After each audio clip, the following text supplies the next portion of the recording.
इसमें आप सभी का स्वागत है। सर्वप्रथम मैं डॉक्टर जनार्दन चौहान सर का स्वागत करता हूं, जिन्होंने इस शॉर्ट नोटिस पे हमारे निमंत्रण को स्वीकार किया और अपने कीमती समय में से हमें समय दिया। इसके बाद मैं doctor Upendra Bhatt sir, vice chancellor SVV Shri Vaishnav Vidyapeeth Vishwavidyalaya Indore, उनका भी स्वागत करता हूँ। Doctor Naveen Gupta sir, dynamic director SVITS Indore, उनका स्वागत करता हूँ। साथ ही डॉक्टर आनंद बाबू सर, हमारे सिविल इंजीनियरिंग के हेड, उनका भी मैं स्वागत करता हूँ। थोड़ा सा इंट्रोडक्शन में देना चाहता हूँ इस वेबिनार के बारे में। मनुष्य की मूलभूत आवश्यकताएं होती है रोटी, कपड़ा और मकान।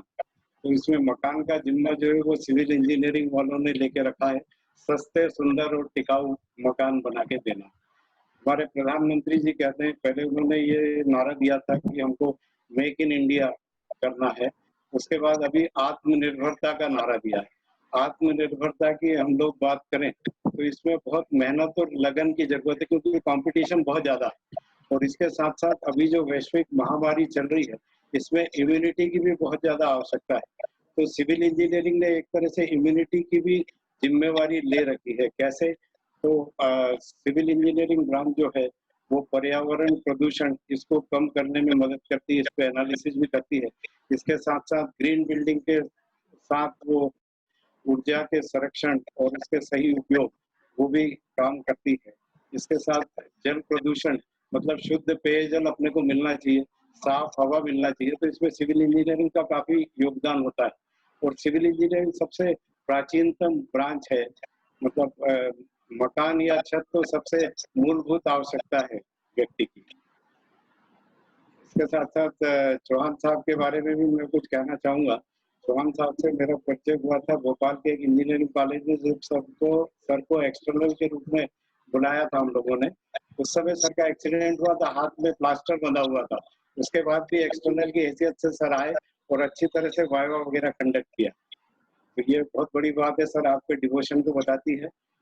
और एक चीज और, सर ने लो कास्ट हाउसिंग में बहुत काम किया है, जिसको कि देश और विदेशों में काफी सराहा गया। मतलब निम्न आय वर्ग और गरीबों के लिए मकान बनाना सस्ते, ये अपने आप में बहुत बड़ी चीज है और सर का काफी काम है इस बारे में और उसका रिकॉग्निशन वर्ल्ड वाइड। तो सर आपका भी बहुत बहुत स्वागत है। मैं अब शिल्पा मैडम से रिक्वेस्ट करूंगा कि वो सर का एक परिचय दे दें। Thank you Sudhanshu ji. Thank you, sir, for the opportunity. It's my honor to introduce Dr. J.S. Chauhan, graduated in the civil engineering from Samrat Ashok Technological Institute, Vidisha, and did his master's from MSCT Bhopal in Foundation Engineering in 1995, and did his PhD from Barkatullah University, Bhopal in 1999. He joined SHEI Vidisha as a project engineer in 1992, elevated to the post of leader in 1995, got selected Professor of Civil Engineering in April 2000, and presently working as a director at SHEI. Dr. Chauhan is actively involved in R&D activities in the field of civil engineering and management and has 80 technical papers to his credit. Sir has presented his research work in different parts of the globe and attended the organized many conferences and workshops in international repute. He is a member of various professional bodies of the country and abroad. The Department of Civil Engineering, Shri Vaishnav Vidyapeeth Vishwavidyalaya, are pleased to invite you, sir, for your valuable words and hope we will get the more from this session. Over to Dr. Chauhan, sir. Sir Chauhan sir, आपके पहले मैं Naveed sir से request करूंगा कि चौहान साहब का स्वागत करें। अरे सर बहुत हो गया। Thank you Dubesh ji. Sir, on behalf of Shri Vaishnav Vidyapeeth Vishwavidyalaya and Civil Engineering Department of SVITS Indore, first and the foremost, I take this opportunity to welcome you. University is very much thankful to you that out of your busy schedule you could take out certain time for us, because the today's topic is actually very relevant. जैसा कि अभी दुबे जी बता रहे थे कि रोटी कपड़ा मकान में से जो मकान वाला पार्ट है वो सिविल इंजीनियरिंग के लिए है, but I would like to add something कि अब सिर्फ मकान वाला पार्ट नहीं, मकान के साथ साथ एनवायरनमेंट, साथ ही साथ ट्रांसपोर्टेशन मैनेजमेंट, और भी कई ऐसे फील्ड्स हैं जो कि सिविल इंजीनियर्स टेकअप करते हैं। एंड आज का ये जो पूरा टॉक है जो आपका सर, वो पूरा फोकस्ड इसी बात के ऊपर है जो टॉपिक मुझे बताया गया कि what is the scope, what are the scopes which are available for a budding 12th graduate, 12th pass student to look forward in the civil engineering field. So I hope that this will be very beneficial and useful for all the young students, young school left students, school pass out students who are looking forward to make their career in civil engineering. So once again, I welcome you, sir, and I hope that this will be a wonderful learning for all of us today listening to you. Thank you, sir. Thank you Naveed sir. Chauhan sir, अब आपसे गुजारिश है, आप शुरू करें sir. बहुत बहुत धन्यवाद Sudhanshu ji, Shilpa ji, doctor Namit Gupta sir, Anand Babu sir, honourable vice chancellor of Vaishnav Vidyapeeth Vishwavidyalaya, doctor Dhar sir, all faculty members of university, students of university and institute, and I am here today only for 12th pass student.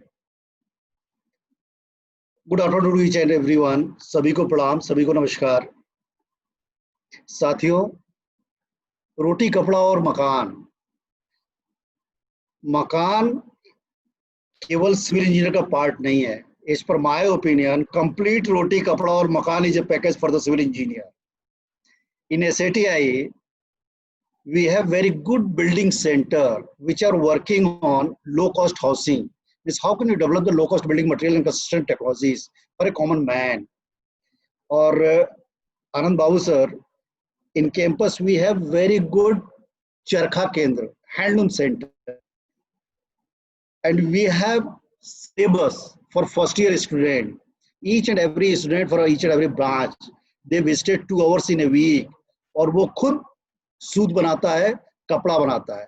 ये जो मैं पहना हुआ हूँ, ये शर्ट, ये हमारे यहाँ का ही बना हुआ है। ये कुर्ता जो है हमारे यहाँ के कपड़े का है। तो इस तरीके से रोटी और कपड़ा, सॉरी मकान और कपड़ा plus roti, 100% when we saw the process of the agriculture, irrigation, each and everything is a part of the civil engineering, part of the civil means जनपदीय।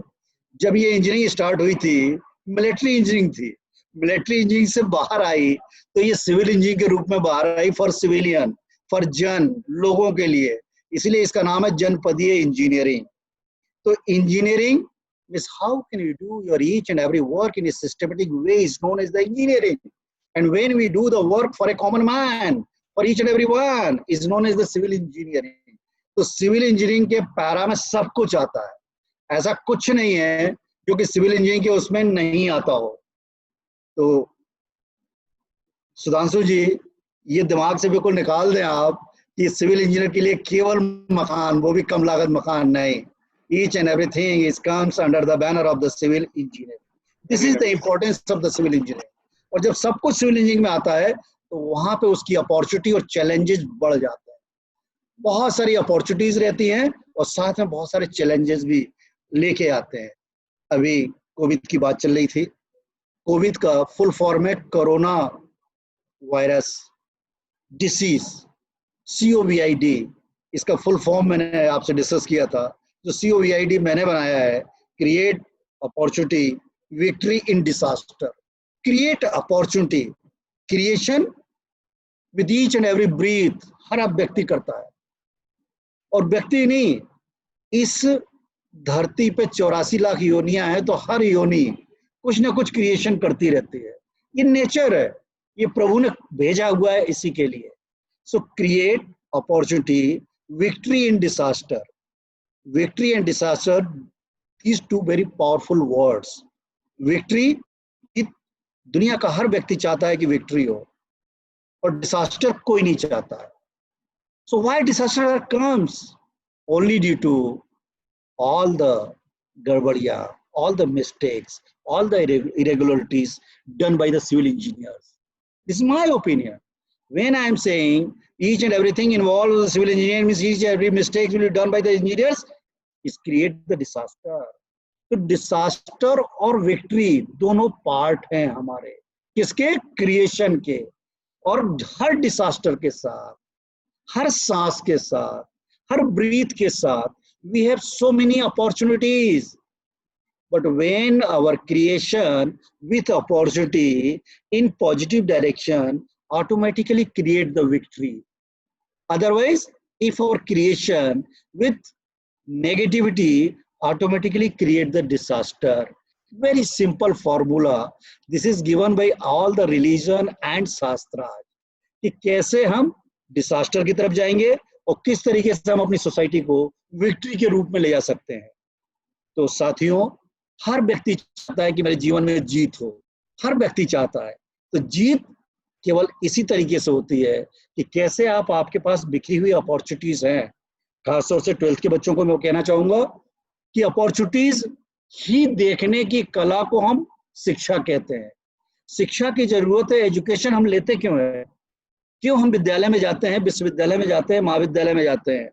क्यों आप लोग अपने वैष्णो इंस्टीट्यूट ऑफ टेक्नोलॉजी में एडमिशन लें? किस लिए? क्योंकि वहां पे हमें शिक्षा मिलेगी। वो शिक्षा क्या करती है? हमें वो साइंटिफिक विजन देती है, वो वैज्ञानिक दृष्टिकोण मिलता है हमें कि how can you see the changes और each and every moment in the nature. इस प्रकृति के अंदर जो चेंजेस हर पल हो रहे हैं उसको देखने की जो पावर आती है, वही हमारी शिक्षा का वास्तव में योगदान है। यही हमारे टीचर करते हैं, यही हमारी फैकल्टी करती है। आपको वो देखने के चेंजेस देखने की पावर देती है और यही अपॉर्चुनिटीज है। हर प्रॉब्लम के साथ आप देखेंगे ढेर सारी अपॉर्चुनिटीज लेके आती है। तो रोटी कपड़ा और मकान, आत्मनिर्भर भारत, रोटी कपड़ा और मकान में जितनी टेक्नोलॉजीज हैं, 90% technology we have learned in the civil engineering. Civil engineering के जो कोर्सेज होते हैं बच्चों, जो 12th के स्टूडेंट्स हैं, आप अगर सिविल इंजीनियरिंग का आप वेबसाइट पे जाएंगे और वेबसाइट पे स्कीम भी डला हुआ है, सिलेबस भी डला है। सिलेबस को अगर तुम देखोगे, पढ़ोगे, तो तुम्हें सिलेबस में बहुत आनंद आएगा कि किस तरीके से। पहले मैं इंजीनियरिंग तुम्हें समझा दूं कि इंजीनियरिंग होती क्या है। जितना तुम देखते हो, लगभग 20-22 तरह के हमारे यहाँ बीटेक प्रोग्राम जो है मेन, उस इंजीनियरिंग में 45% syllabus is common. Out of 4 years लगभग तुम 37-38 सब्जेक्ट पढ़ते हो। उस 37-38 सब्जेक्ट में 45% syllabus is common in the form of basic sciences means applied sciences, basic engineering, humanities subject, computer के सब्जेक्ट। इस तरीके से जो सब्जेक्ट हमारे हैं ये कॉमन सब्जेक्ट है 45%। 55% हमारे कोर सब्जेक्ट होते हैं। कोर सब्जेक्ट, इलेक्टिव, ओपन, इस तरीके से ये सब्जेक्ट, ये हमारा पूरा कोर्स होता है। अगर तुम सिविल इंजीनियरिंग की बात करते हो तो वास्तव में civil engineering is only for the enjoyment. याद रखना इस टैग लाइन को, engineering for enjoyment and civil is special enjoyment in the form of happiness, prosperity and peace. ये इंजीनियरिंग की महानता है। इस इंजीनियरिंग में पढ़ने के बाद केवल रोटी कपड़ा और मकान, जिसको कि हम बोलते हैं कि रोटी कपड़ा और मकान, ये हमारी मूलभूत आवश्यकताएं हैं। My faculty members, my dear student, as per my opinion, अगर मुझे ये पढ़ाया गया होता कि रोटी कपड़ा और मकान की जगह एयर, वाटर एंड सॉइल, हवा, पानी और जमीन, ये तीनों हमें बहुत मूलभूत आवश्यकताएं हैं, तो साथियों शायद हमारा हवा भी बहुत अच्छी होती, पानी भी बहुत अच्छा होता, जमीन भी बहुत अच्छी बनी रहती। क्योंकि देखिए आज हर व्यक्ति को रोटी कपड़ा और मकान, हर व्यक्ति बहुत अच्छे मकान में रहना चाहता है, स्टेटस सिंबल है। हर व्यक्ति बहुत अच्छे कपड़े पहनना चाहता है और हर व्यक्ति बहुत अच्छा खाना खाना चाहता है। अब ये क्यों? क्योंकि हमने बचपन से सीखा है कि रोटी कपड़ा और मकान, अगर यही सिखाया गया होता एयर, वाटर एंड सॉइल, तो साथियों शायद पूरी दुनिया इसको न तो हवा को खराब होने देती, न पानी को, न हमारी जमीन को। साथियों एयर पॉल्यूशन को तो प्रभु रेनी सीजन में ठीक कर देता है। वाटर भी आप 10 रुपए 15 रुपए की बोतल खरीदते पीने लगे हो, आप सोचिए जिस दिन जमीन खराब हो जाएगी उस दिन उसका प्योर करना बहुत महंगा होगा साथियों, बहुत महंगा होगा। और ये जमीन खराब कौन कर रहा है? सोचिए आप, स्पेस डेवलपमेंट पे बहुत बड़ा एक क्वेश्चन मार्क है कि जिस डेवलपमेंट की हम बात कर रहे हैं, जब मैं पढ़ता था उस समय भी, मैं 82 की बात कर रहा हूँ, उस समय जो परसेंटेज गरीबों का था वो बढ़ ही रहा है। उस समय जो हंगरनेस थी, अगर पूरी दुनिया को देख लें तो आज बढ़ रही है। क्या कारण है? किस विकास की हम बात कर रहे हैं, किस डेवलपमेंट की ओर जा रहे हैं? ये हमें क्वेश्चन मार्क है बहुत बड़ा। सॉल्यूशन किसके पास होगा? Solution is only education, real education. Science and technology solve the each and every problem. साथियों, साइंस और टेक्नोलॉजी अगर हमारी प्रॉब्लम सॉल्व करेगी तो आप देखिए पिछले 50 साल में हमारी साइंस एंड टेक्नोलॉजी ने कितना इंप्रूवमेंट किया है। Science and technology is only the tool. How can we are using the tool is important. So direction is important. मैं हमेशा बच्चों को समझाता हूं कि force multiply by direction is work done, is power, is energy. Education is the force, attitude is your direction. So attitude is important. How can you are going to utilize your forces? Engineering is the force. Civil engineering दुनिया की सबसे अच्छी engineering है बच्चों। आप सोचिए आपका सपना, सिविल इंजीनियरिंग स्टार्ट कैसे होती है? हमारे दिमाग से स्टार्ट होती है। इस दिमाग में जाता है कि ये स्ट्रक्चर हमें बनाना है, इस स्ट्रक्चर की प्लानिंग हमें करना है, इस स्ट्रक्चर की मुझे एस्टिमेटिंग बनाना है, कितने में ये इंफ्रास्ट्रक्चर बनेगा। सोचिए, फिर उसकी डिजाइन करते हैं, डिजाइन करने के बाद उसका कॉन्ट्रैक्ट डॉक्यूमेंट, डॉक्यूमेंट के बाद टेंडर, कॉन्ट्रैक्ट जब हो जाता है, जब हम स्टार्ट करते हैं, जब तुम्हारा सपना रियलिटी में जब चेंज होता है, फिर जो तुम्हें आनंद मिलता है कि इसकी प्लानिंग मैंने की है, इसकी डिजाइन मैंने की है, ये मकान मैंने बनाया है, ये मॉल मैंने बनवाया है, ये हाईवे मेरे हाथ का, ये ब्रिज मैंने बनवाया था। सोचिए, उस समय ये डैम मेरा है, ये थर्मल प्लांट जो बनाया ये मैंने बनाया था, ये मेरे हाथ की डिजाइन है। मतलब आपका सपना जब हमारे थॉट्स थिंग्स में क्रिएट होते हैं बच्चों, तो वो रियल आनंद होता है, उसी को रियल हैप्पीनेस कहते हैं। वो खुशी जो हमारे शास्त्रों में लिखा है वो है क्या? जब हमारे थॉट्स थिंग्स में चेंज होते हैं। ये एक पावर भी है, इसी को लॉ ऑफ अट्रैक्शन कहते हैं। तो आज मैं सारे बच्चों से अनुरोध करना चाहूंगा कि बच्चों, सिविल इंजीनियरिंग का जो इम्पोर्टेंट है, आप देखिए, आप 24 आवर्स आप सिविल इंजीनियरिंग में रहते हैं। सिविल इंजीनियरिंग मीन्स या तो आप अपने घर में रहते हैं, housing is a part of the civil engineering, घर के जैसे ही बाहर निकले आप रोड पे आ गए, highway is the part of the civil engineering. आप जितने पब्लिक बिल्डिंग में घूमते हैं, part of the civil engineering. Railway engineering part of the civil engineering. Air, हवाई जहाज में बैठते हैं, air is a part of the civil engineering. Smart building, बच्चों आज बिल्डिंग की बात चलती है, smart cities, smart building, smart infrastructure is the part of civil engineering. This is the importance of civil engineering. When I am saying all these things are related to the civil engineering, it means we have a lot of the opportunities. आप देखिए, आज बात चल रही है smart building की, smart cities की. My dear students, specially my faculty members, smart building और स्मार्ट सिटी हम बना लेंगे, but requirement is the smart man. How can we create the smart man? Each and everyone, how can become the smart? This is the part of the civil engineering. With all utilization of the all gadgets, we can create the smart man. तो इस पूरे smart city को, smart infrastructure को संभालने के लिए हमें कौन चाहिए? सिविल इंजीनियर चाहिए. बच्चों, सिविल इंजीनियरिंग की इंपॉर्टेंस जितनी मैं बात करूं उतनी कम है. मैं चाहूंगा कि तुम क्वेश्चन पूछोगे तो मुझे बहुत अच्छा लगेगा, तुम्हारे क्वेश्चंस का मैं जवाब दूंगा. सुधांशु जी ने बात की, हमारे प्रधानमंत्री जी ने बात की थी आत्मनिर्भर भारत की. आत्मनिर्भर, self reliant Bharat, our country, India, how can it become? How can it become? When we create the Atmanirbhar, self-reliant cities and villages. Cities and villages, how it will create? When we create self-reliant youth, हर एक बच्चा जिस दिन आत्मनिर्भर हो जाएगा, हर युवा आत्मनिर्भर हो जाएगा, उस दिन हमारा भारत आत्मनिर्भर होगा. आत्मनिर्भर बेटे, जो पुरानी पढ़ाई होती थी, क्या हम करते थे, आत्मनिर्माण। पहले पढ़ाई कैसे होती थी, अगर अपने मम्मी पापा दादा दादी से पूछोगे तो बताएंगे कि पहले गुरुकुल होते थे, या गांव में सुबह और शाम दादा दादी की कहानियों से, किस्सों से, कथाओं से हम पढ़ते थे। आम व्यक्ति गांव में, शहरों में कथाओं से पढ़ता था, दादी दादा के कहानी किस्सों से पढ़ता था, और जो अच्छे परिवार के लोग रहते थे वो गुरुकुल में जाकर शिक्षा लेते थे। साथियों, वो गुरुकुल की शिक्षा यही शिक्षा थी। वहां सबसे पहले आत्मनिर्माण होता था, आत्मनिर्माण के बाद आत्मसमर्पण होता था, और आत्मसमर्पण जैसे ही आपने किया, आत्म परहेज, तब आप जैसे दूसरों के लिए काम करते थे। हम पढ़ते क्यों हैं, हम अपने लिए नहीं पढ़ते हैं बच्चों। गलती इस पूरे मॉडल में यही हो गई है, हर व्यक्ति अपने लिए करने लगा है। नहीं, ये प्रकृति का सिद्धांत ही नहीं है, ये हैप्पीनेस नहीं आएगी।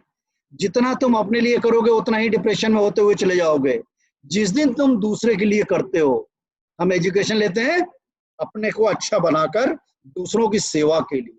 वो दूसरों की सेवा होगी कैसे, जब हमारा खुद का पावर, मेरी फोर्स, मेरी पावर, मेरी एनर्जी, मेरा वर्क डन, ये जिस दिन पावरफुल होगा, उस दिन जब दूसरों को हम देने लगेंगे। बच्चों, जब हम दूसरों को देते हैं, जब परहेज, जब हमें कोई लोभ नहीं होता है, वहां से रियल हैप्पीनेस स्टार्ट होता है। ये केवल अब कहानी किस्सों में रह गए हैं, लेकिन वास्तव में भी सही यही है। अगर मुझे वास्तविक खुशी चाहिए, ये मुस्कुराने वाली नहीं कि अंदर से हम दुखी हैं, ऊपर से कोई आ गया तो मुस्कुराते हैं ना, ये हमारा कल्चर रहा ही नहीं है, ये हमारी एजुकेशन नहीं रही है। तो एजुकेशन का जो मॉडल है इस समय, बच्चों, अगर आप सिविल इंजीनियरिंग में एडमिशन लेते हो तो हमारा जो वैष्णव इंस्टीट्यूट ऑफ टेक्नोलॉजी का, अगर आप विजन मिशन देखेंगे, मोटो देखेंगे, तो विजन मिशन हर इंस्टीट्यूट का होता है। फिर वो उस विजन मिशन को फुलफिल करने के लिए इंजीनियरिंग के कोर्सेज खोलता है। सपोज आप सिविल इंजीनियरिंग में एडमिशन लेते हो, तो आपका ये कॉलेज आपको देगा क्या, आपको देगा, आपको 4 साल में प्रोग्राम एजुकेशनल ऑब्जेक्टिव के माध्यम से वो आप में इंजीनियरिंग एजुकेशन देगा। किसकी, सिविल इंजीनियरिंग की नॉलेज देगा, आप में स्किल डेवलप करेगा और आपके एटीट्यूड को बनाएगा। ये 3 काम आपको करता है हर इंजीनियरिंग कॉलेज। तो आपका वैष्णव इंजीनियरिंग कॉलेज आपको 4 साल में 3 तरीके से आपको डेवलप करेगा। और बच्चों, इन तीनों चीजों को डेवलप करने के लिए ही आपके पूरे 4 साल का कोर्सेज के सब्जेक्ट बनाए गए हैं। एडमिशन लेकर घबराने की जरूरत नहीं है। Civil engineering is only for the enjoyment. जब एक टीचर आपको कह रहा है कि सिविल इंजीनियरिंग केवल एंजॉयमेंट के लिए है, बेटे एजुकेशन ही एंजॉयमेंट के लिए होता है। जब हम पढ़ाई करते हैं तो हम अंदर से प्रकाशित होते हैं, हम अंदर से जब कुछ आता है तो हमें समझ में आता है तो हम खुश होते हैं। आज सिलेबस के बोझ के तले बच्चा दबा जा रहा है। ऐसा क्यों? क्योंकि वो उसको एंजॉय नहीं करता है, बच्चा उसको रटता है। नहीं मेरे बच्चों, कभी भी हमें रटना नहीं चाहिए। जितनी जरूरत है वो तो रटना ही पड़ेगा, और रटना नहीं पड़ता है, वो अपने आप आत्मसात हो जाता है, वो अपने आप रटा जाता है। जब बार पढ़ते हैं किसी चीज को तो अपने आप जब वो हमें समझ में आ जाती है तो हमें रटा जाती है। यही हमें लेवल के रूप में पढ़ाया जाता है। एजुकेशन हमेशा 6 लेवल पे है, तुम्हें स्कूल में भी पढ़ाया गया होगा कि फर्स्ट लेवल इज रिमेम्बरिंग, जो रटते हैं हम याद करते हैं। Second is understanding, understanding of complete syllabus is important. ये दूसरे लेवल पे ही बच्चे सोचते हैं कि हमारी पढ़ाई पूरी हो गई। नहीं बच्चों, यहाँ तक हमें 80% मार्क्स आ जाते हैं, कई बार 90% भी आ जाते हैं, लेकिन ये हमारा 60% काम हुआ। थर्ड, जैसे ही जो आपने रटा है, जो अंडरस्टैंड किया है, रटा नहीं है, जो समझ में आ गया है तो अपने आप वो आत्मसात हो गया है। How can you apply on the basis of remembering power and understanding power. उस थ्योरी को जो तुमने रटा है, कैसे हम उसको अप्लाई करते हैं, और अप्लाई करने के बाद यही आप लोग लेबोरेटरी में करते हो। How can you analyse, this is the 4th level. Analysing तक यदि आ गया तो मैं तो now you can get 100 out of 100, 100% marks बच्चों ले सकते हो, क्योंकि ये इतना 4 लेवल बड़ा इंपॉर्टेंट होता है, हमको अप्लाई करना और एनालाइज करना। फिर 5th लेवल होता है, 5th and 6th ये टीचर का लेवल होता है। 5th level is evaluation, validation, and 6th is creation. इसलिए मैं बोलता हूं कि हर बच्चा, हर इंजीनियर, हर यूथ, हर teacher is a engineer, moulder, builder and creator. आप क्रिएटर हो, लेकिन कब? जब आपने अपनी पढ़ाई को, किसी भी सब्जेक्ट को इस तरीके से जब हम पढ़ते हैं, तब उसको हम समझते हैं, समझकर याद करते हैं। अंडरस्टैंड, आत्मसात करना, समझ बढ़ानी, उसको अप्लाई करना, उसको एनालाइज करना, उसको एवेल्युएट करना, उसको क्रिएट करना। और क्रिएशन, आप क्रिएशन कोई अलग से नहीं होता है बच्चों, हम हर सांस के साथ क्रिएट करते हैं। सोचिए, प्रकृति हर पल चेंज हो रही है, हम और आप हर पल चेंज हो रहे हैं, और यही एजुकेशन है। हर मोमेंट पे चेंजेस को देखना, ये पावर आना, इसी को इंजीनियरिंग कहते हैं, इसी को साइंस कहते हैं, इसी को शिक्षा कहते हैं, यही एजुकेशन है। तो आज जितने लोग सुन रहे हैं, मेरा सबसे निवेदन यही है कि अब मेरी जो एजुकेशन होगी उसको मैं एंजॉय करूंगा, उससे मैं अपने आप को प्रकाशित करूंगा, इनलाइटन करूंगा। जैसे ही इनलाइटन करते हैं, वैसे ही आप देखिए आप में पावर आती है।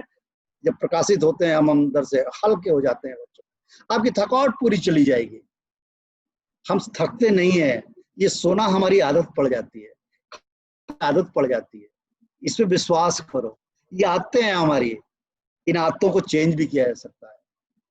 क्योंकि आदतों चेंज करने का बड़ा अच्छा एग्जाम्पल है कि जैसा हम सोचते हैं वैसा ही करते हैं, और जैसा हम करते हैं बच्चों, वही हमारी आदत हो जाती है। अगर तुमने सोच लिया कि मुझे 4 बजे उठना है, तुम 4 बजे उठ जाओगे, बिना अलार्म के उठ जाओगे। ये माइंड सेट अपने आप ये तुम्हें जगा देगा 4 बजे।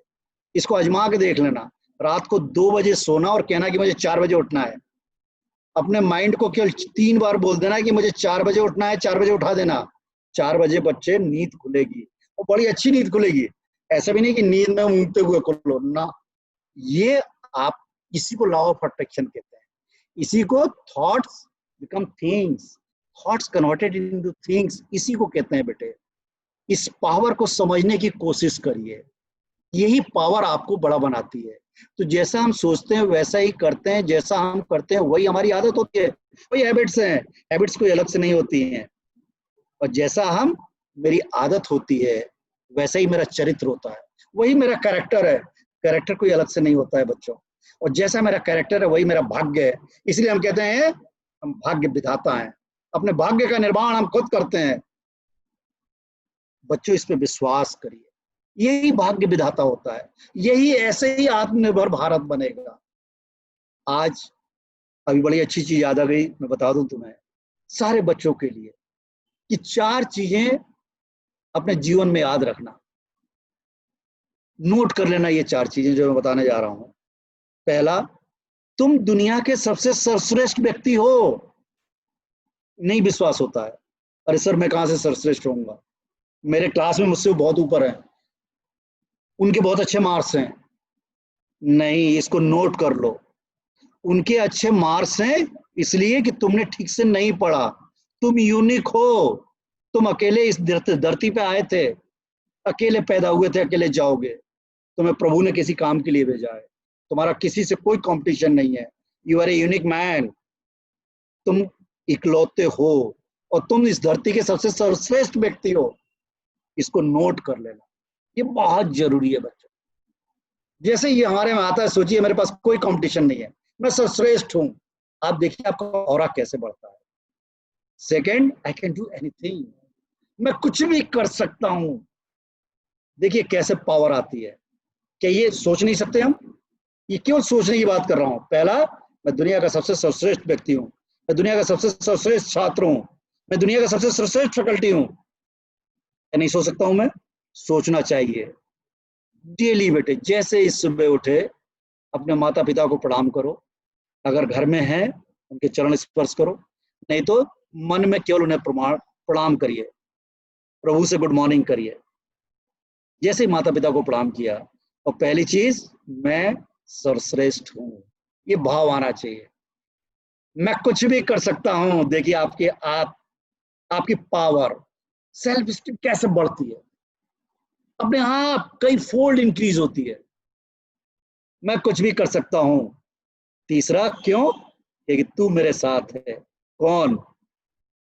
वो अलमाइटी, जिसके कारण हम आए हैं, जिसके हम बंदे हैं, जिसने मुझे इस नेचर में सिविल इंजीनियर बनने के लिए भेजा है। सिविल इंजीनियर पूरे नेचर को संवारता है बच्चों। सोचिए आप, इस नेचर के साथ रहने वाले लोगों को संवारता है। उस प्रभु, वो मेरे साथ है। चौथा, आज का दिन मेरा दिन है। ये मेरा दिन है। आप क्रिकेट में देखते हो ना, आज ये चल गया, आज उसका दिन था। नहीं, मेरा दिन है। क्या ये चार चीजें हम अपने दिमाग में नहीं सोच सकते? पहला, मैं सर्वश्रेष्ठ छात्र हूं, मैं सर्वश्रेष्ठ बालक हूं। जो माता पिता सुन रहे हैं उनसे भी मेरा विनम्र अनुरोध है कि आप अपने बच्चे को सर्वश्रेष्ठ समझिए। आपकी ब्लेसिंग्स डायरेक्ट काम करती है। ब्लेसिंग्स ही थॉट क्रिएट करती है और थॉट से ही थिंग्स क्रिएट होते हैं। बड़ा सिंपल इस प्रभु का सिद्धांत है, इस प्रकृति का सिद्धांत है। इसको हमें केवल समझने की जरूरत है। यही एजुकेशन है। एजुकेशन किताबें हम रट लेके वो भूल जाते हैं, अच्छे मार्क्स लाकर, ये एजुकेशन नहीं है। ये हमें वर्डन क्रिएट करती है। तो छात्रों, माता पिताओं, उनके फैकल्टी जो सुन रही है, सभी से मेरा विनम्र अनुरोध है कि आप सभी के लिए ये चार काम बहुत जरूरी है। सोचिए, 5-7 मिनट का काम। उठते से ही माता पिता को, उस प्रभु को प्रणाम, उससे गुड मॉर्निंग, मैं सर्वश्रेष्ठ हूं, मैं कुछ भी कर सकता हूं। कुछ भी means now you decide your dream and desire, what do you want. जब मैं बोल रहा हूं किसी से कोई कंपटीशन नहीं है, तो तुम्हारा प्रभु तुम्हें जवाब देगा कि मैंने तुझे किस लिए भेजा है। वो आंसर देगा, वहां से तुझे बेटे आंसर मिलेगा कि तुझे करना क्या है। इंजीनियरिंग में किस इंजीनियरिंग में जाना है, तुझे आंसर मिलेगा। वो प्रभु अपने आप तुम्हें देगा। जरा अकेले में अपने आप से बात करके तो देखो। अकेले में जब बात करते हैं तो वही बात करता है तुमसे। लोग कहते हैं ना कि प्रभु को देखा है। हाँ, देखा है। क्यों? क्योंकि वो साथ में रहता है। ये सांसें जो चल रही हैं वो वही चला रहा है। ये वही है। उसके साथ रहना सीखो। तुम्हारा सबसे बड़ा साथी कौन? तुम्हारी सांसें। हमें जीत कब? हमारी हर सांस में। क्या नहीं जी सकते हम? Victory in each and every breath. पूरी आनंद, पूरा उत्साह, पूरे उमंग। क्या नहीं हो सकता? साथियों, हो सकता है। केवल मुझे सोचने की जरूरत है। This is the law of the attraction. केवल तुमने सोच लिया और उस पर चल दिया। विश्वास करिए, अंदर की मुस्कुराहट आ जाएगी, अंदर से गुनगुनाने लगोगे, अंदर से सिविल इंजीनियरिंग आ जाएगी, इनर इंजीनियरिंग आ जाएगी। तो ये चार काम सभी से मेरा निवेदन है, ये चार काम जरूर करें। और ये चारों भूल जाओ तो केवल एक काम, हमेशा खुश रहे। केवल एक काम अनुरोध कर रहा हूं, निवेदन कर रहा हूं, हमेशा खुश रहिए अंदर से। जब हम खुश रहते हैं तो उसके साथ रहते हैं, और जब उसके साथ हैं तो सब कुछ है। जब प्रभु के साथ हैं तो बच्चों सब कुछ है। आज हमारे पास प्रभु के नाम पे नीचे कौन है? मेरे माता पिता और गुरु, यही प्रभु होते हैं। और जब हम अकेले में हैं तो फिर वो है। साथ में है तो ये मेरे प्रभु हैं, माता पिता और गुरु।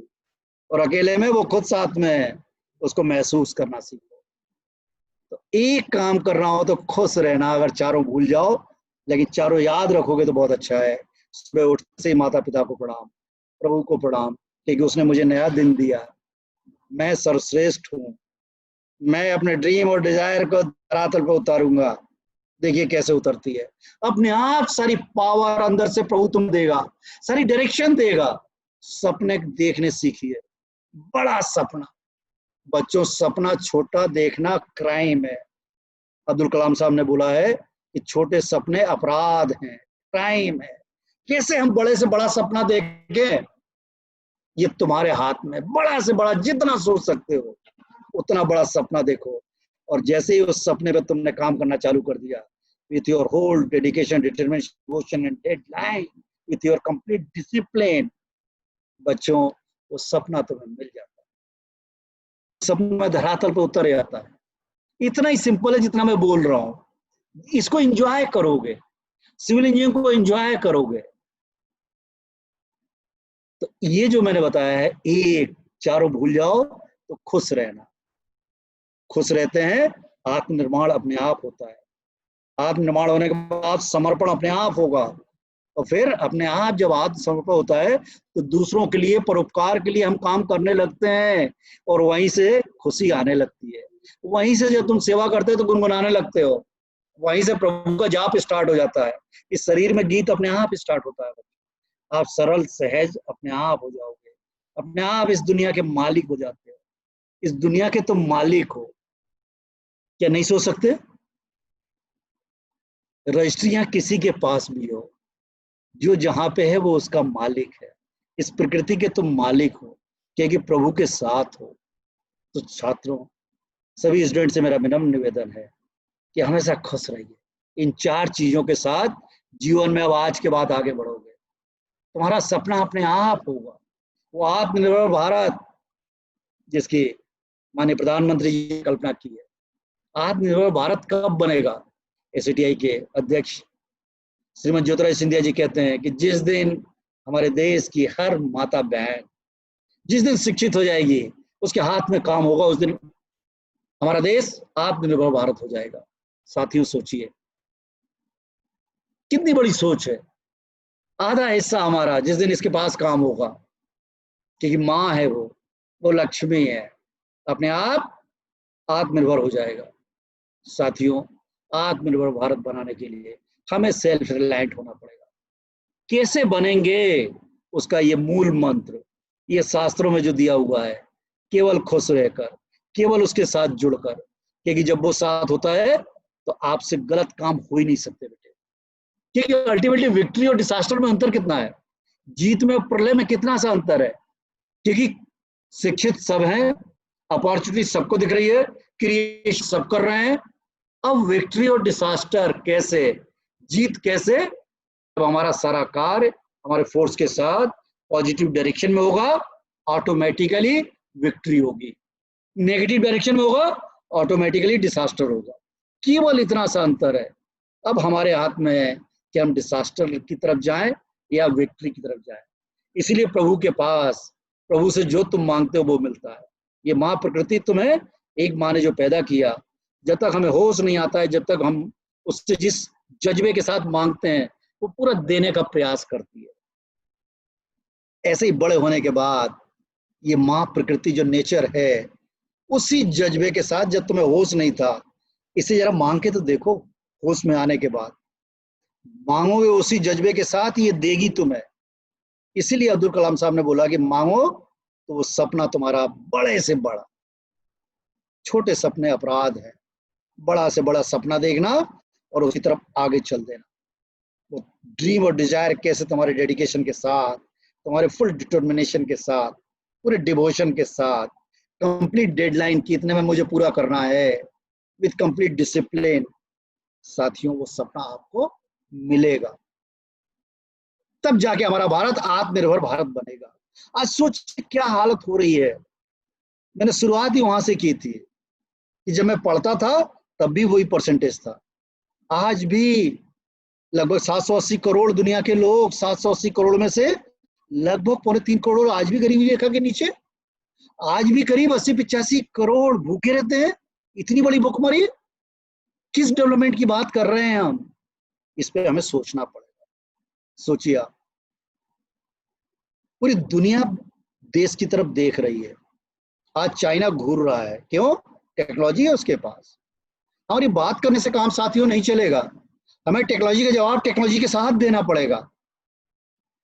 This is the right time to think, to analyse, to do regarding the R&D war. My humble request to each and every engineer, faculty members, each and every researcher, scientist, please develop the technology which are used for a common man in a far-flung area, not for only for publishing the paper or only for the promotion. No, not at all. इससे हम compete नहीं कर पाएंगे China को। आज हमारे पास, सोचिए, मैं कई बार सोचता हूँ कि रॉ मटेरियल है कहाँ। हमारे पास रॉ मटेरियल किसी भी इंडस्ट्री का, क्योंकि बिना इंडस्ट्री के गरीबी दूर नहीं हो सकती, ये फैक्ट है। बिना साइंस एंड टेक्नोलॉजी जब यूज करते हैं, इंडस्ट्री के माध्यम से जब हम कुछ डेवलप करते हैं, प्रोडक्ट बनाते हैं, हर हाथ को काम मिलता है, डेवलपमेंट होता है। लेकिन डेवलपमेंट का रॉ मटेरियल कहाँ से आता है? रॉ मटेरियल या तो खेतों से, बगीचों से, खेत बगीचे का मालिक किसान, या तो नदी से, समुद्र से या फॉरेस्ट से या माइनिंग से? माइनिंग का मालिक प्राइवेट या गवर्नमेंट, फॉरेस्ट का, समुद्र का, नदियों का मालिक गवर्नमेंट। आप सोचिए, गवर्नमेंट और किसान दोनों परेशान, दोनों की हालत खराब है। It means something is wrong. What is the wrong? Wrong is a system. We have very good scientist, we have very good science and technologies, इसके बाद भी डेवलपमेंट भी हो रहा है। कहीं ना कहीं हमें सोचने की जरूरत है। Something is going wrong and that is only the direction. हमारी जब जब दिशा गलत होगी साथियों, तब तक हमारा क्रिएशन गलत होगा, उसका ओवरऑल इम्पैक्ट जो होगा वो गलत होगा। यही सत्य है, ये सत्य की पावर है। हम तुमसे चोरी बचा सकते हैं, अपनी आंखों से नहीं बचा सकते। उसका परिणाम मुझे भुगतना पड़ेगा, उसका परिणाम दुनिया को भुगतना पड़ेगा। गलत का नतीजा गलत ही होता है, सही नहीं हो सकता। टाइम बीइंग हो सकता है उसको भी ना समझ में आ रहा हो और सामने वाले को भी समझ में नहीं आ रहा हो, परिणाम भुगतने पड़ेंगे। ये शास्त्र कहता है, सत्य है ये, कोई कितना ही कुछ कर ले। तो साथियों, आज हमें जरूरत है आत्मनिर्भर भारत बनाने के लिए। तो मैं सारी फैकल्टी से अनुरोध करता हूं कि अब जितने हमारे प्रोजेक्ट बने, जिस सब्जेक्ट को भी हम पढ़ाएं, उस सब्जेक्ट के बैकबोन में ये जो मैंने रॉ मटेरियल बताया कि मेरा किसान और सरकार दोनों होनी चाहिए, फार्मर और गवर्नमेंट, ये दोनों उसके रीढ़ की हड्डी हैं। इसके बीच में होना चाहिए पूरी एजुकेशन। इसके बाद जब हम प्रोजेक्ट बनाते हैं, वो लाइव प्रॉब्लम पे लाइव प्रोजेक्ट। हर हमारी इकाई होना चाहिए पंचायत मीन्स गांव और वार्ड, शहर में वार्ड। हर वार्ड में क्या प्रॉब्लम है, हर पंचायत में क्या प्रॉब्लम है। आज देखिए, हमारे देश के 7 लाख गांव, हमारे प्रदेश के लगभग 52,000 गांव। इन गांवों में अगर देखें तो जितने गांव हैं उससे ज्यादा यूथ हमारे पास इंजीनियर्स हैं। क्या हम उनको उनकी लाइफ प्रॉब्लम से नहीं कनेक्ट कर सकते? कर सकते हैं, लेकिन उसके पहले पानी हमेशा ऊपर से बहता है। हर फैकल्टी को मेरा अनुरोध है कि लाइफ प्रॉब्लम से कनेक्ट होइए। शहर से, गांव से लाइफ प्रॉब्लम जो भी हम पढ़ते हैं, अल्टीमेटली अगर देखें आप तो ये जो डेवलपमेंट जो बनाए गए थे 5P, first is the people, 2015 में 168 देशों ने साइन किए थे। Global sustainable goals, first P is the people, second P is prosperity, third P is peace, fourth P is the partnership, and finally is the planet. हम जो भी काम करें, हमारी education, it may be the science, technology, commerce और art, जो भी हम पढ़ाएं वो हमारे इन 5 चीजों पे ही है। हम हमेशा लोगों के लिए काम करते हैं। ये लोग क्या चाहते हैं? हर आदमी सुख और शांति चाहता है, prosperity and peace. These are the global development goals.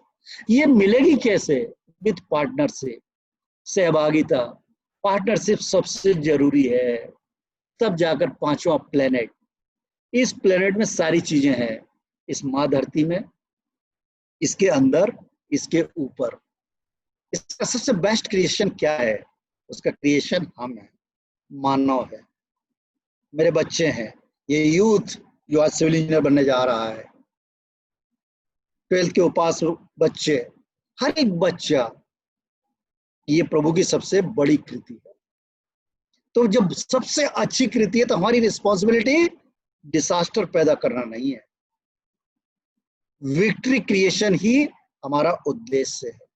साथियों सोचिए, आज केवल हम ही सब कुछ करते हैं।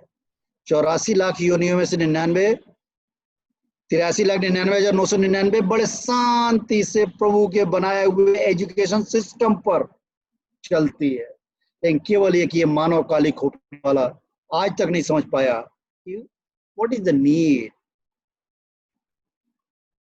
इस पे हमें सोचना पड़ेगा। नीड कब ग्रीड में बदल जाती है, कब हम अपने लाभ को लोभ में लेकर चले जाते हैं। बिजनेस बहुत जरूरी है, बिजनेस इस गरीबी को दूर करेगा।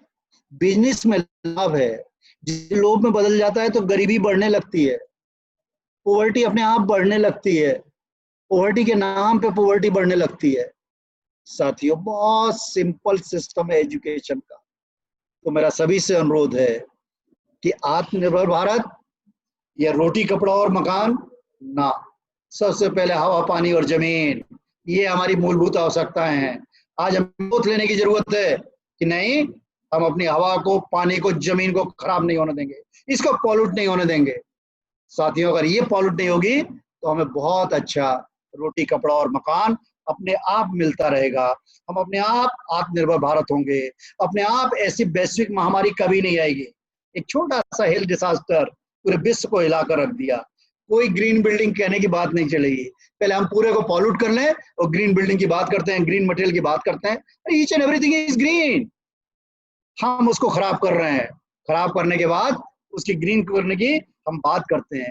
पहले पानी को खराब कर लिया, शुद्ध पेयजल की बात करते हैं। बताइए, पानी को शुद्ध कर लिया, बाकी ने क्या बिगाड़ा है? सोचिए उनकी हेल्थ पे क्या फर्क पड़ता होगा। इस पर हमें जरूरत है। तो साथियों, लो कॉस्ट हाउसिंग मेरा फील्ड है, उस पर फिर कभी बात करूंगा, क्योंकि कम लागत लो कॉस्ट हाउसिंग कुछ नहीं होता है। सिंपल डेफिनेशन है इसकी कि जो लोकली अवेलेबल है, और उस लोकल अवेलेबिलिटी को, क्योंकि जब हाउस या किसी भी इंफ्रास्ट्रक्चर बनाने के लिए चाहिए क्या? Proper planning, proper estimating and designing, proper selection of the contractor, proper selection of the equipment, proper selection of the material, proper selection of HR, labor to executive। और अगर ये लोकली अवेलेबल है और इसमें अल्टीमेट कर दिया आपने, ultimate is the low cost, planning ultimate planning, designing ultimate designing, selection of the material local material, ultimate material, best material, automatically आपका लो कॉस्ट हो जाएगा। इतनी सी डेफिनेशन है। This is not the for housing for each and everything. Smart house क्या है? Smart house ये building जो प्रभु ने दे रखा है, जो हम लोग, ये सबसे स्मार्ट बिल्डिंग है, यही सब कुछ करती है। तो साथियों, आज इन्हीं शब्दों के साथ आप सभी को बहुत बहुत धन्यवाद। जय हिंद, जय भारत। अब कोई क्वेश्चन हो तो पूछ सकते हैं। सुधांशु जी।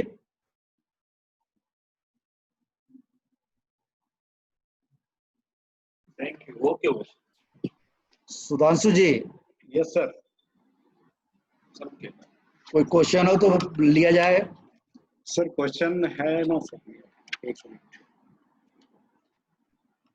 सर। एक पार्टिसिपेंट ने पूछा है, is civil engineering related to architecture? This is the first question. चल के नहीं रहा। Is civil engineering related to architecture? Yes, this is the first question. हाँ, और क्या है? 3-4 क्वेश्चन बताते जाइए। Second question, sir, very good afternoon. I want to know 2 things from you. First of all, when we took our history, we do have many amazing buildings and sculpture in India.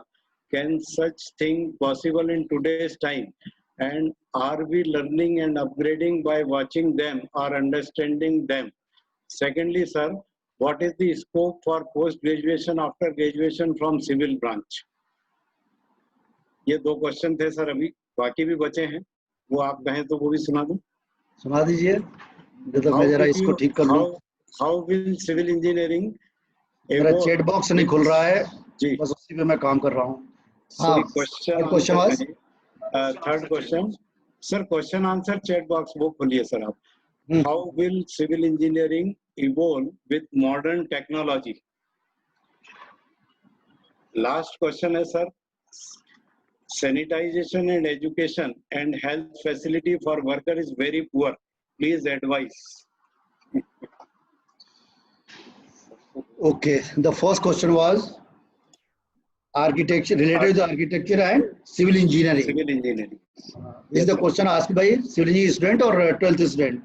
Sir, यहाँ अच्छा नहीं आया, चलिए कोई बात नहीं। One of the attendees. Yes sir. Civil engineering related to architecture. As per frank opinion, architecture is a part of the civil engineering, but as per law and system, architecture is entirely different course program which are run by Architecture Council of India and our civil engineering program sanctioned by the AICTE. But frank opinion or my personal opinion, A very good engineer, when I am saying the very good, means best, means excellent, must know each and every factor and lacunas of the architecture. Architecture की एक एक चीज एक अच्छे engineer को आना चाहिए, या एक अच्छा आर्किटेक्चर, एक अच्छा आर्किटेक्ट, उसको सिविल इंजीनियरिंग के बेसिक्स सब क्लियर होना चाहिए। तो अगर ये सिविल इंजीनियरिंग बच्चे का क्वेश्चन है तो मैं यही कहूंगा कि खास तौर से जब तुम प्लानिंग करते हो, क्योंकि बिल्डिंग अल्टीमेटली सिविल इंजीनियर बनाता है, जब हम प्लानिंग करते हैं we can save minimum 5 to 10% cost only with the proper planning, with the proper और ultimate planning। केवल हम टेबल पर बैठकर इतना पैसा सेव कर सकते हैं, and 5 to 10% is very big amount। तो अगर आप सिविल इंजीनियर हैं तो आर्किटेक्ट को नॉवेल स्टाइल में पढ़ते रहिएगा, ये हमारे शास्त्रार्थ में दिया हुआ है। आर्किटेक्ट की बुक तो यही है, बिल्डिंग प्लानिंग की किताब खुद पढ़ते हो तुम लोग, तुम्हारे सिलेबस में है, लेकिन उसके साथ साथ ओरिएंटेशन अगर अथर्ववेद पढ़ोगे तो बहुत प्रॉपर तरीके से दिया हुआ है। ओरिएंटेशन ऑफ गॉड, भगवान किस दिशा में रहता है। हम कहते हैं ना कि दक्षिण दिशा में कभी हमारा फेस मकान का नहीं होना चाहिए। क्यों? फ्रंट क्यों नहीं होना चाहिए? कहते हैं वहां पे नहीं होना चाहिए। किधर होना चाहिए? नॉर्थ में, नॉर्थ ईस्ट में। अगर अब हम स्थानास ऑफ गॉड देखते हैं तो साउथ में यम देवता का वास है, नॉर्थ में कुबेर देवता का वास है, ईस्ट में, नॉर्थ ईस्ट में ईश्वर देव का वास है। अब देखिए किस तरीके से उस समय शिक्षा दी गई थी।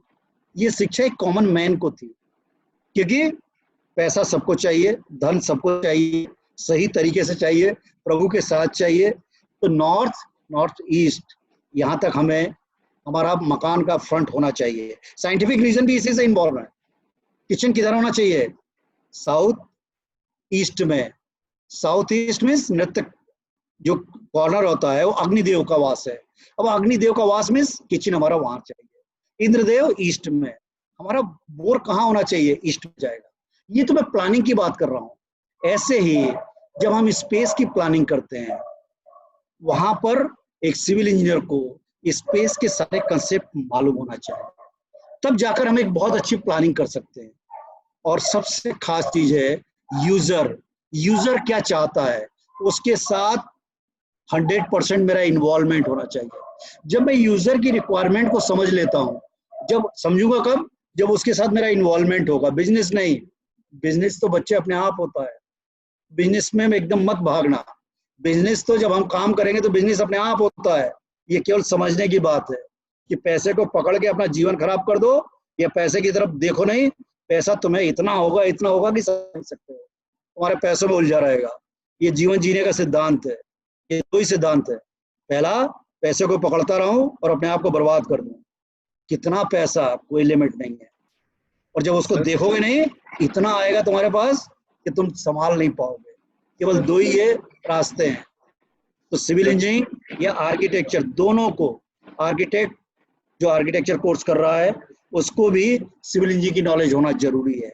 ये दोनों एक ही प्रोग्राम है, लेकिन लीगली दोनों अलग अलग प्रोग्राम है। शायद इस पे बच्चे का कोई कमेंट या समझ गया और कुछ उसको एलाबोरेट करूं? सुधांशु जी।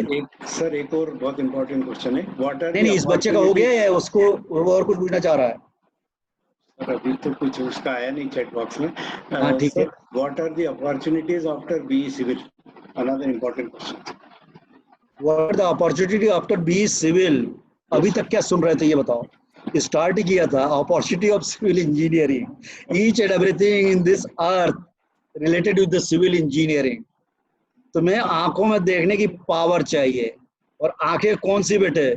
मैं हमेशा कहता हूँ, just close your eyes which are given by the God, open the eyes of your mind, see it, observe it, design it, analyse it and do it. आंखें इसको जरा बंद करके सिविल इंजीनियरिंग दिखना चाहिए। ये जो बिल्डिंगें हैं ये सांस लेती है। एक अच्छे सिविल इंजीनियर को दिखता है कि ये बीम सांस ले रही है। अगर ये मैं कुर्सी पे बैठा हूँ तो ये कुर्सी सांस ले रही है। इस लेवल का अटैचमेंट चाहिए, इन्वॉल्वमेंट चाहिए। इसके बाद देखिए अब अपॉर्चुनिटी कितनी है। एक लाइन में केवल बोलना चाह रहा हूँ, दुनिया में सबसे ज्यादा पैसा नंबर 2 में स्मगलर कमाता है, नंबर 1 में सिविल इंजीनियरिंग के बिजनेस में। और कुछ पूछना चाह रहे हो कि इतनी बड़ी अपॉर्चुनिटी है इसमें। ये आज के परिप्रेक्ष्य में ये बोल रहा हूँ, लोगों को सबको पैसा चाहिए। पैसे की कीमत मैंने पहले ही बता दी कि पैसे को पकड़ना मत, अगर वास्तव में पैसे वाले बनना चाहते हो तो।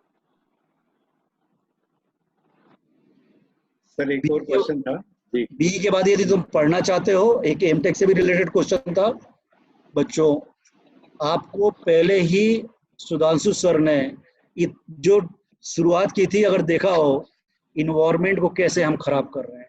सिविल इंजीनियरिंग में starting from the planning design, इसको छोड़ दो, आर्किटेक्ट का पार्ट हो गया, लेकिन हमारा मटेरियल, अगर मटेरियल, वो भी एक मटेरियल में स्मार्टनेस अगर तुमने डेवलप कर ली, मैं इंदौर की बात कर रहा हूँ, आज भी इंदौर में वेल ग्रेडेड एग्रीगेट अगर तुम पढ़ते हो मिलना मुश्किल है, वेल ग्रेडेड सैंड मिलना मुश्किल है।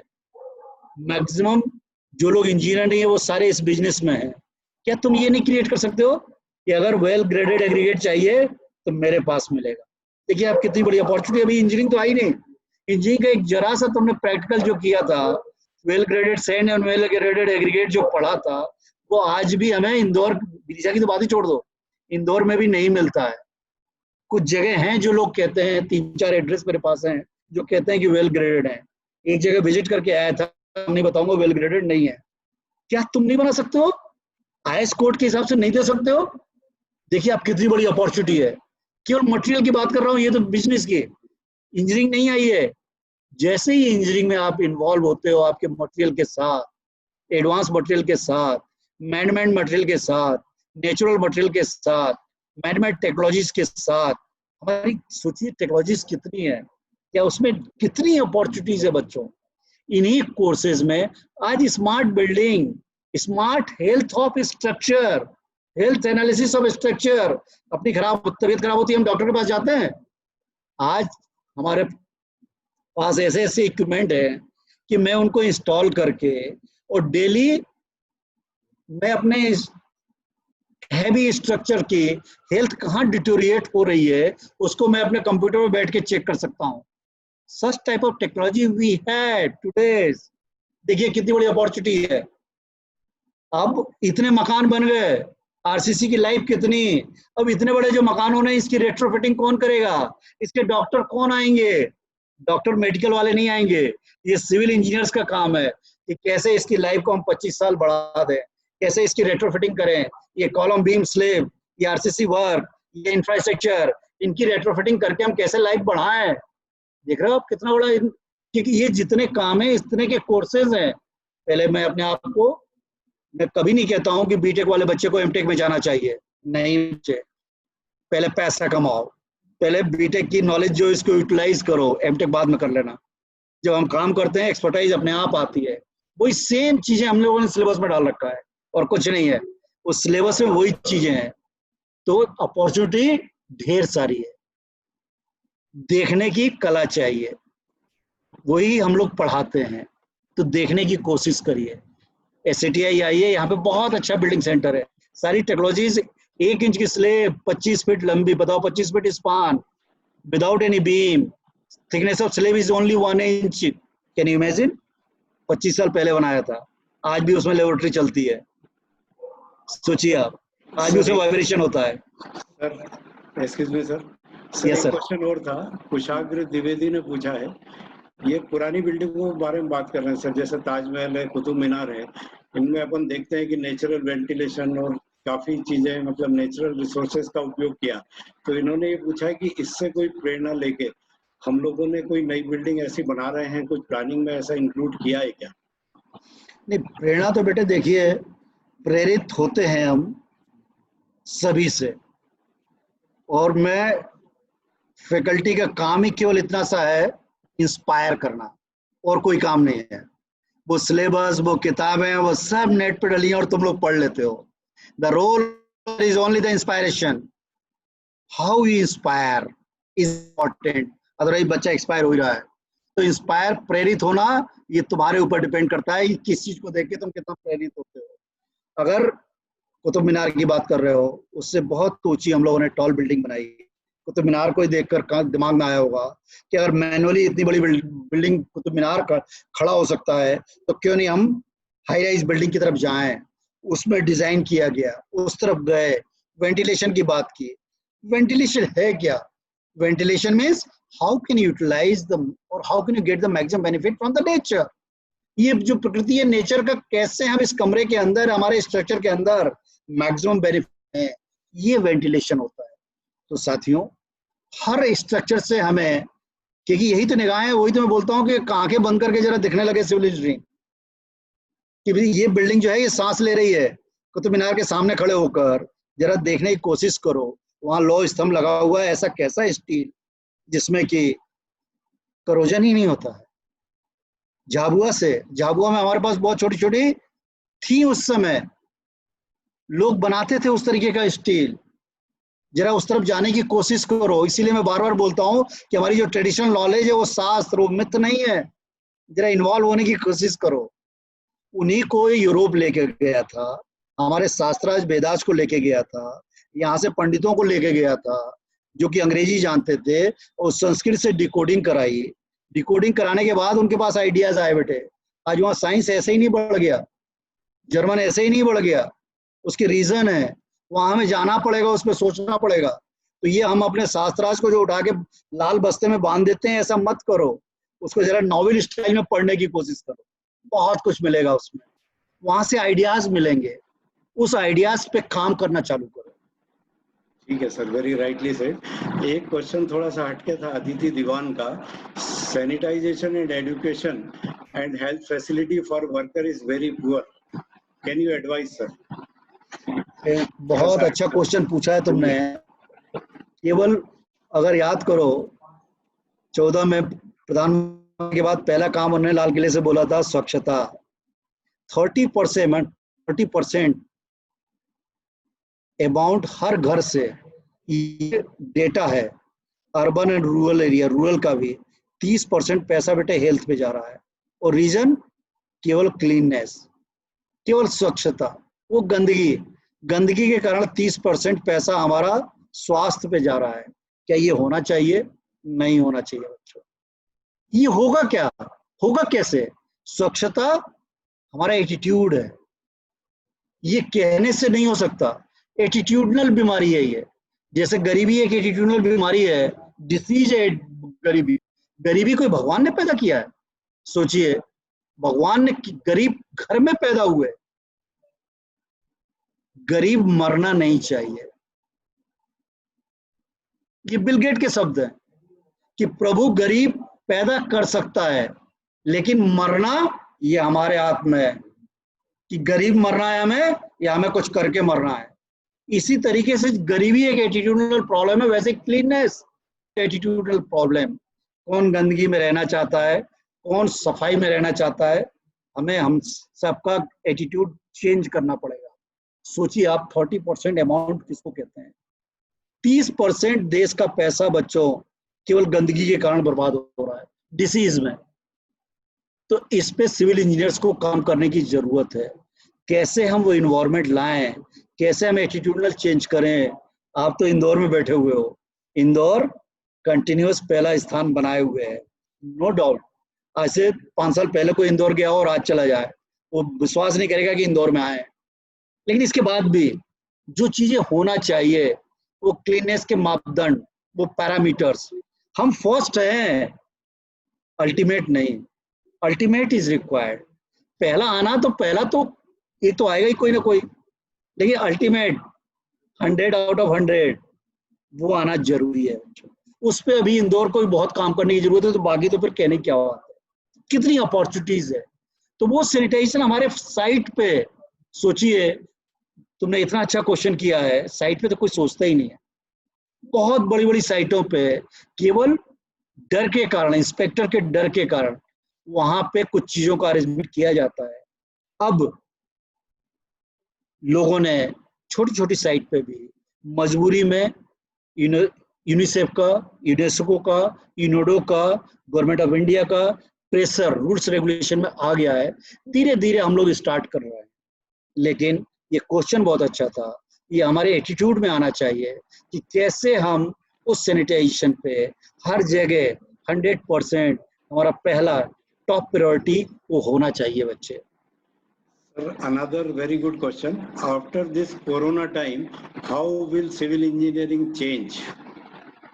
क्या बात है, हाउ विल नहीं, already change, we are working from home, such type of planning is required, how home and industry, how home and office we can combine, ये तो प्लानिंग पे ही चेंज हो गया बेटे। सोचिए कितनी बड़ी अपॉर्चुनिटीज इस समय है हमारे लिए। ये कोरोना कोई 6 महीने में नहीं आने वाला है, ये वायरस है, लाइक एस टीबी। 50 साल पहले टीबी भी बड़ी महामारी थी, क्या आज टीबी नहीं हो रहा है? होता है, आज भी है टीबी, इतना सब कुछ के बाद भी। तो इस तरीके से ये वायरस चलता रहेगा हमारे 130 करोड़ लोगों के लिए। जिस दिन वैक्सीन आ भी जाएगी, आज भी पोलियो ड्रॉप चल रहा है, इस तरीके से ये अभी चलता रहेगा। तो कोरोना वायरस, ये कोविड अभी रहेगा, इसके साथ ये हमारे पास में है बच्चों, बिल्कुल कब साथ में आ जाएगा कोई भरोसा नहीं।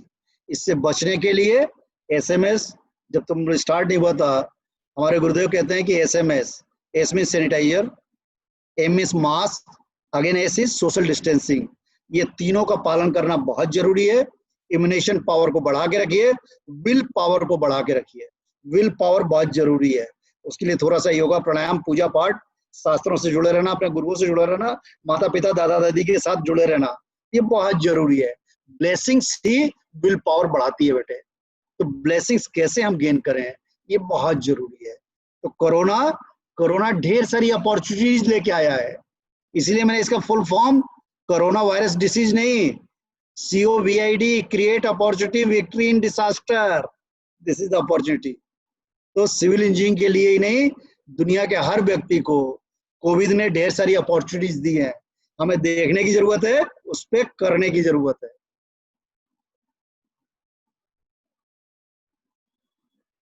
One more question, sir, from Aditi Yes. Diwan. Live telecom data center retrofitting is possible. Live, दोबारा बोलिए। Live telecom data center retrofitting is possible. Live telecom data centre retrofitting is possible. बेटे, I am not understanding your question.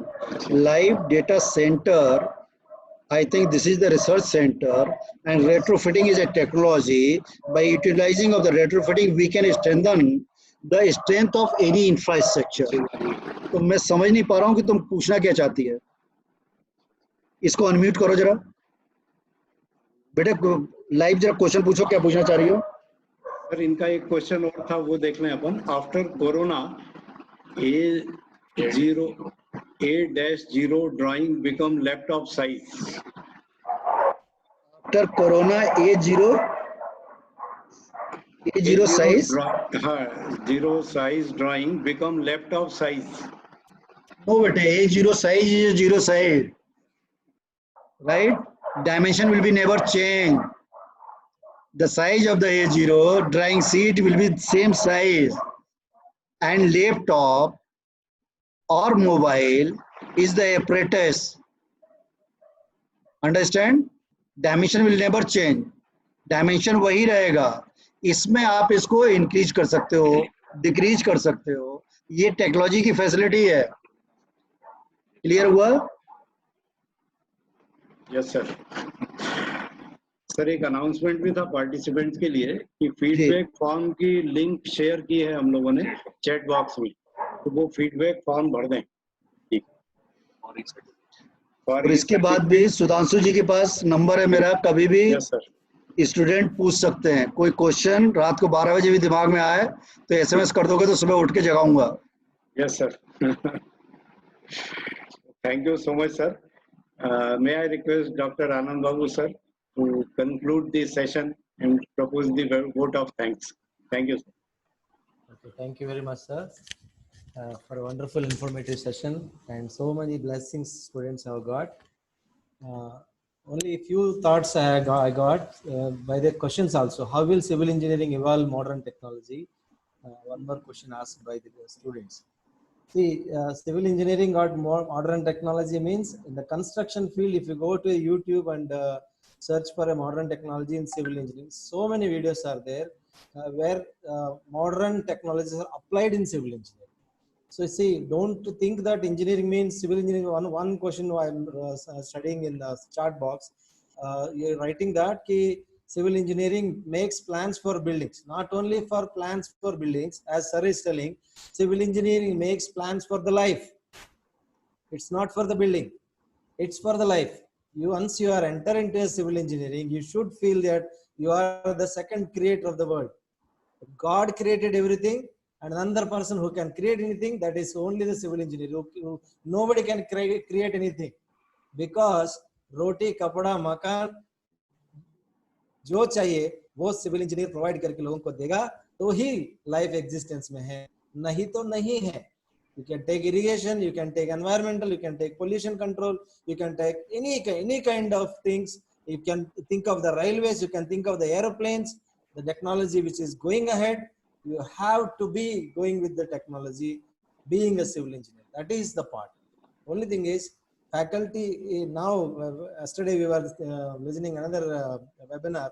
Faculty now not acting as a faculty, now he is acting as a facilitator, because sir was also mentioning everything is available in the internet. Then what is the need of a faculty? Faculty is the facilitator to say you what is the right thing, what is the wrong thing. Only thing is, good and bad can be taught by only the teacher, nothing else, nobody can else. So I request the students who are interested in civil engineering, you are in a right path. You choose a right path, become a civil engineer. That's what I can assure you. Once you come to us, we will make you a right person also. That is my assurance from my side as a head of the department. So thank you once again for mentioning so many blissful thoughts to the students and to the parents also, and to the faculty also. So much of inspiring thoughts you have mentioned. Thank you, Babu sir. Thank you, Sudhanshu ji. Thanks so kind of you. Thank you very much, sir. On behalf of SEEE, Yes. we would like to thank you once again. Thanks all the participants also to join. Thank you. Sir सभी को बहुत बहुत धन्यवाद. आपने जो SMS का बताया वो भी हम याद रखेंगे.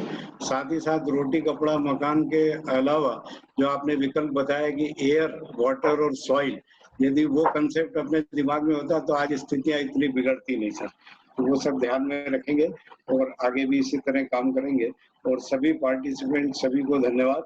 आपके दिमाग में कोई भी क्वेश्चन हो, कोई भी क्वेरी हो तो you are free to ask. और अभी भी मैं कहना चाहता हूँ कि सिविल इंजीनियरिंग ब्रांच एक बहुत अच्छी ब्रांच है. आप यदि एडमिशन लेंगे और इसी में आगे बढ़ेंगे तो बहुत स्कोप है इसमें. Thank you very much. Thank you sir. Thank you, sir. Thanks. Thank you. Thank you. Thank you.